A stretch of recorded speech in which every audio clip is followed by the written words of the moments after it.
This is Shah from Auto Service Provider. Today we are working on the 2015. Customer called me. They have Christmas light and having issue.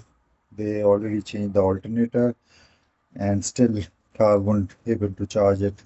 And there was a no windows working, no seat working problem, normal codes, and OBD2 connector is also not working at the time. So what I found it that's a main fuse 140 amp over here. New model have it this. So right now what I did, I have to remove the light to make a space for grill. I just have to make a more space. You don't have to remove the grill, but somehow I manage it. And then you have to remove the bolt over here, then the plastic grip which controls that plastic that was over there, which they have a bumper to go in, and there will be a bolt over here on this, which is that one directly going. So you have to remove bumper half of the portion, and then you have to remove the light. I didn't do completely right now because they have aftermarket LED lights or something over there, so I don't want to mess it. The problem starts, you have to dismantle three bolts, which is one 10 millimeter over here, and one is over here, and one is over here, over this one.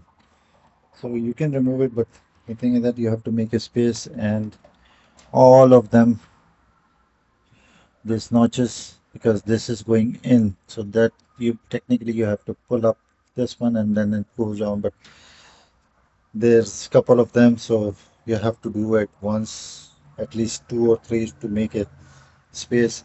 So once you have a space, then technically Toyota have pieces in the fuse box, so you can take it out, and some of them old models you can flip it and completely pull up and then remove the 8 millimeter. But in this situation, we have to dismantle all of the fuse box to go in and see where the heck. And these are the main power wires, which I have to find out how to remove it and take it up because they are a bunch of wires and this is hell of work. So if you think that you can change it on the top, that is not possible on at least this model. And 140 amps main fuse are a little bit difficult for every Toyota because they have a 8 millimeter two prongs to tight it. So this is main 12 volt comes over here and then it goes over here, then rest of the power goes. So if anything, first check this one. Hopefully it will help you out. Let me complete this thing. And unfortunately, on the all auto parts stores near to me, it's not available that fuse particular. So I will try to find out universal and try to fix it in.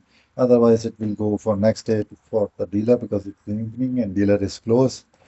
So hopefully that will help you out. For emergency purpose, just press it something to make it run. So you can see it look like a normal, but if you press it, then you will see it like this one is how it works. So basically that spot or something has been, normally it's not like that, it's supposed to be up, but somebody already played it before me. So that is what happened. So hopefully it will help you out. Next time before changing the alternator, check that fuse. And the reason is if the alternator is bad, that will blow it, or if you jump start it, your car, and that car battery is more powerful, then that's also make it short, sometime overloaded. So please share, subscribe my channel. I'll make another part for that if I need it, but I'm struggling to remove this one. If I able to take it, the pictures, I'll make it or another video. Thanks for sharing. Please share, subscribe my channel. Thank you for watching. Have a good day.